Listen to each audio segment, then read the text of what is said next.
panas ini dok. Gimana nih dok? Panas dalam artian tuh kalau kita ini lagi panas nih, suhunya di atas 40 derajat gitu ya, sampai 50-60 derajat itu kita langsung minum. Oke. Ya, panas-panas kan kopi panas atau sup panas gitu. Itu akan ngerusak sel di area tenggorokan. Tunggu, ini 40 derajat nih gimana nih? Tiap hari gue bawa termometer apa gimana? 40 derajat tuh kayak apa? Kayak 100 itu mendidih. Suhu badan kita itu kan ya sekitar 38-an derajat lah ya. Nah, di atas itu tuh kalau penelitian sih memang dia range-nya agak besar tuh. Di atas 50, 60 gitu ya, 70. Kan kalau 100 derajat kan mendidih. Nah, itu hati-hati tuh. Pokoknya kalau kita minum seruput sop yang panas-panas atau minuman-minuman teh yang panas, kopi yang panas gitu, itu akan memicu kerusakan sel di daerah tenggorokan. Oke, sini. Iya, dan itu akan kalau misalnya kita lakukan itu secara berulang-ulang, sel yang rusak itu lama-lama dia akan jadi, kan kalau sel rusak itu kan dia akan meregenerasi jadi jaringan baru. Dan itu akan memicu terbentuknya sel kanker itu tadi. Makanya dibilang kalau minuman panas itu beresiko untuk kanker nasofaring. Oke. Hati-hati di situ. Berarti itu kalau dia bisa sampai merusak jaringan kan? Betul. Cuman kan kita kan nggak tahu kan jaringan kita rusak apa enggak nih kalau kita habis minum kopi panas gitu ya. Makanya kalau bisa dibikin adem dulu deh. Anget-anget kuku gitu, itu akan lebih aman dibanding kita pas baru mateng langsung di seruput. Oke, tapi ini kemarin tuh baru ada berita juga soal lebih banyak sekarang yang kena kanker. Dan katanya hubungannya sama pola makan juga. Dan udah jadi epidemi kan kanker, terutama di Amerika, di mana penelitiannya itu aku sempat baca juga gitu. Apa yang salah dengan makanan kita saat ini sehingga kok prevalensi kanker bisa segitu besar ya sekarang? Nggak cuma dari makanan, yang penting mereka highlight itu adalah gaya hidupnya sih. Lifestyle. Jadi kalau misalnya kita berpacu sama guideline dari WHO gitu ya, rekomendasi itu kita ada namanya IARC. IARC, International Agency Research of Cancer. Gitu. Nanti bisa di Google gitu ya. Dia mengkategorikan itu ada grup 1, grup 1A gitu ya, 2 gitu. Ketika grup 1 itu yang memang sudah terbukti bersifat karsinogenik. Sel-sel kanker tadi. Contohnya tuh kayak misalnya rokok. Itu grup 1 berarti yang paling memungkinkan bikin kanker. Iya.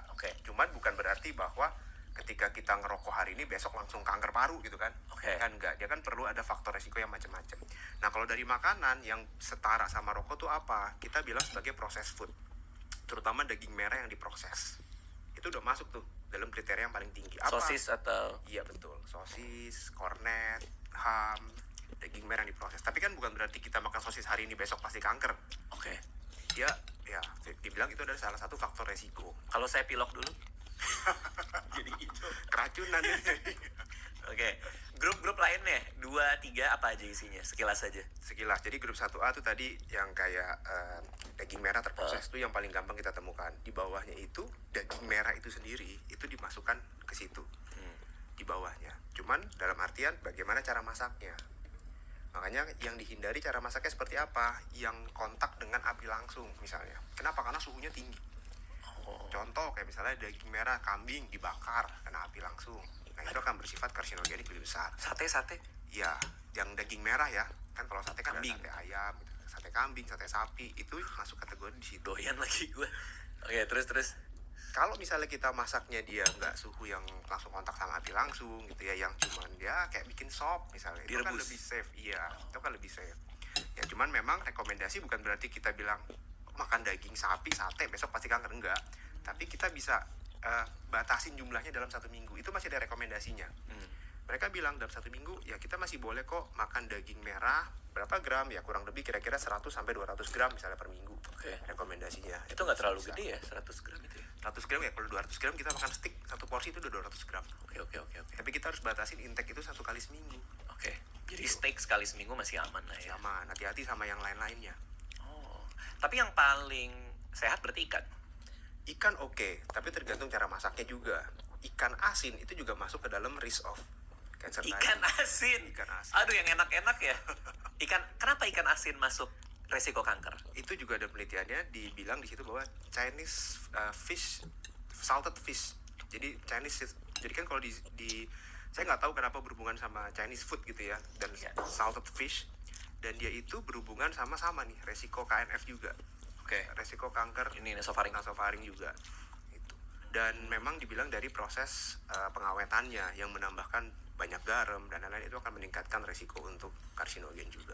Oke, jadi artinya emang banyak banget faktor resiko kanker itu, walaupun daging putih, tetap aja cara dia diolah bisa meningkatkan resiko juga. Iya, bener banget.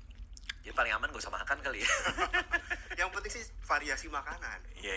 Jangan monoton kita makannya itu terus. Oke, terus berarti kenapa kanker sekarang makin banyak kita temui? Karena makanan tadi. Bukan cuma masalah sumber makanan ya, tapi cara ngolahnya. Cara ngolah dan gaya hidup juga sih. Kenapa sih sekarang? Karena proses makanan kan, proses food sekarang makin banyak ya. Dan orang itu lebih gampang aksesnya juga. Tinggal beli. Kita nggak tahu proses food itu seperti apa. Banyak banget sekarang kan ultra proses food, makanan yang seperti yang tadi saya sebutkan, itu kan dapat meningkatkan resiko kanker satu. Obes, kegemukan pun juga jadi salah satu faktor risiko perempuan, terutama kanker payudara. Oke. Hati-hati, itu banyak kriterianya. Obesitas itu di link ke kanker karena memang banyak lemak atau gulanya yang memicu? Kalau misalnya dia ngomongannya sama kanker payudara, itu kan berhubungan sama kadar lemak di badan orang tersebut. Kenapa? Karena lemak di badan itu menghasilkan faktor inflamasi, peradangan yang tinggi. Peradangan yang tinggi dalam jangka panjang itu akan memicu terbentuknya tadi resiko untuk kanker juga. Dan hati-hati juga, lemak yang tinggi di badan itu memicu estrogen berlebih juga pada perempuan. Makanya kalau orang obes itu ujung-ujungnya nggak langsung kanker dulu. Misalnya jadi mens yang nggak teratur. Kalau perempuan ya biasanya rambutnya rontok, mood swing gitu ya. Terus jadi craving makanan berlebih, craving manis gitu. Jerawat gitu-gitu kali. Jerawat juga akan memicu akibat dari si obesitas itu sendiri. Berarti ada yang bilang juga cara paling aman buat makan tuh direbus. Itu bener gak? Salah satunya. Cuman kan kalau orang makan direbus terus bosen ya. Iya sih. Iya, kita makan 2 hari 3 hari rebus terus bosen. Makanan Indonesia tuh banyak kok yang sehat. Kita pepes, oke. Pindang, Pindang. semur, bacem. Itu boleh tuh. Boleh. Itu kan karena cara masaknya juga kita nggak menggunakan minyak yang banyak dan suhunya juga nggak terlalu tinggi. Itu kan lebih aman sebenarnya dibanding kita ujuk-ujuk harus goreng terus, harus bakar terus, harus diasinin atau harus diasap. Nah itu yang kita hindari. Nah jadi waktu SMA saya pernah disuruh ke dokter gizi sama ibu saya karena dulu kurus banget, kecil banget. Pergilah waktu itu ke dokter gizi, terus dia nanya mau ngapain, mau gemukin badan, saya bilang gitu kan. Terus dia bilang, ini menu makanannya coba diikutin. Nah, masih ingat tuh menu makanannya itu ada roti pakai selai, roti putih pakai selai, terus nanti siangnya minum teh manis atau apalah segala macam. Tapi kalau sekarang refleksi lagi ya, ini tuh kita bicara tahun 2000-an lah ya, 2001, 2002. Itu kan gula semua ya sebenarnya yang diresepin ya. Apa itu caranya emang benar atau gimana tuh, Dok? Kalau sekarang biasanya kita nilai dulu nomor 1 adalah komposisi tubuhnya. Oke. Kita lihat nih, kita cek body compositionnya. Biasanya kalau pakai timbangan agak ribet tuh, ada pegangan tangan pas segala macem, itu kita ukur komposisi tubuh berapa sih. Dalam tubuh orang itu kan ada lemak, otot, air, sama tulang. Di situ kelihatan ototnya berapa kilo, berapa persen, lemaknya berapa persen gitu. Nah kita lihat kalau orang mau naikin berat badan supaya sehat, berarti kan ototnya yang harus naik dong. Oke, bukan lemaknya ya? Jangan lemaknya, kecuali kalau lemaknya dia memang under banget. Supaya dia metabolismenya bagus, hormonalnya bagus, kita juga harus naikin lemaknya. Oke. Untuk naikin massa otot, ya harus ada effortnya.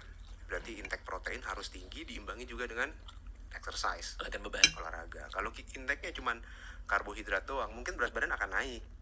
Tapi kalau nggak diimbangi dengan olahraga, ujung-ujungnya yang nambah adalah lemak. Tapi kenapa dia ngeresepin itu ya, dok, waktu itu ya? Emang beda aja kali ya? Ya, mungkin beda dokter, beda cara kali ya? Iya, setiap orang kan beda-beda. Nah, yang sekarang ini juga hati-hati ini karena ngomongin kayak gitu. Kadang-kadang banyak juga yang bukan basicnya itu gizi. Tapi mengklaim bisa gizi. Itu harus hati-hati. Nggak cuma dokter, tapi orang awam pun ketika ikut kursus 1-2 kali, dia langsung overklaim dirinya dia ahli gizi. Nah, itu harus hati-hati di situ. Oke. Nah, makanan yang ideal, katakan 1 plate nih, berarti secara visual lah, karena itu paling gampang kan. Kita kan kalau ngomongin berapa gramasinya, orang pasti ribet kan. Tapi secara visual yang kelihatan gimana? Apakah nasi 1 kepal, terus dagingnya segimana, itu gimana kita ngebayangin itu? Kalau kita ngomongin makanan berarti yang balance. Selalu kalau ke dokter gizi itu mereka akan bilang, oh makanan harus seimbang nih, pola makan gizi seimbang. Seimbang menurut kebutuhan pasiennya. Apa sih? Karbohidrat, protein, lemak. Itu harus ada tuh dalam setiap kali makan. Kita nggak boleh pisah-pisahin itu. Karbohidrat, mungkin pas Bang Radit kemarin ditambahin karbohidratnya, mungkin karena intake karbohidratnya kurang. Bisa aja. Tapi protein ini udah terpenuhi. Protein itu apa? Telur, ikan, ayam, daging, tahu, tempe, susu, itu protein. Karbohidrat, nasi, kentang, ubi, singkong, jagung, roti, itu kan semua karbohidrat. Lemak kita dapat dari proses masaknya. Ada minyak kelapa sawit, ada olive oil, ada alpukat, itu lemaknya. Yang terakhir, seratnya juga harus ada nih, sayuran atau buah-buahan, itu juga bisa dari situ. Nah, kalau kita ngomongin pola makan gizi seimbang, itu ada yang kita gampang terapkan, itu ada healthy eating plate. Jadi kalau misalnya kita ngomongin piring, lingkaran, kalau orang obes mau nurunin berat badan, healthy eating plate-nya gimana? Kita bagi jadi 4 bagian. 1/4 piringnya itu karbohidrat, 1/4 piringnya protein, 1/2 piringnya itu adalah sayuran dan buah. Oh gitu caranya ya. Itu, nah, itu kalau tuh. Ideal. Misalnya kita nggak mau nurunin berat badan, tapi dia nggak ukur macam-macam lah. Ya yang paling gampang begitu cara buat restriksi kalorinya. Tapi tidak semua karbohidrat diciptakan sama kan? Betul. Makanya ada nasi merah lah, ada Nasi putih gitu ya, ada roti putih, roti gandum. Kalau kita punya pilihan nih, dan karena banyak juga yang bilang nasi putih bikin diabetes. Kalau kita punya pilihan, apakah sebenarnya nasi putih itu sebaiknya diganti atau gimana? Sebenarnya kalau dari saya ya prinsipnya, sevariasi kita makanan, yang penting adalah food combining. Kita tetap boleh makan nasi putih, yang penting kita makan nasi putih itu pakai apa. Jangan berpikiran bahwa wah nasi merah lebih sehat nih daripada nasi putih, jadi gue makan nasi merah aja deh, tapi ujung-ujungnya makannya nasi merah pakai mie instan misalnya. Nasi merah, mie instan, bakwan jagung, perkedel kentang balado, Itu enak banget sih. itu karbo semua. Bisa GoFood nggak sih? Iya itu tapi itu karbo semua. Itu karbo semua. Ya mendingan kita makan nasi putih tapi pakai ayam atau ikan, pakai sayuran, itu kan lebih sehat.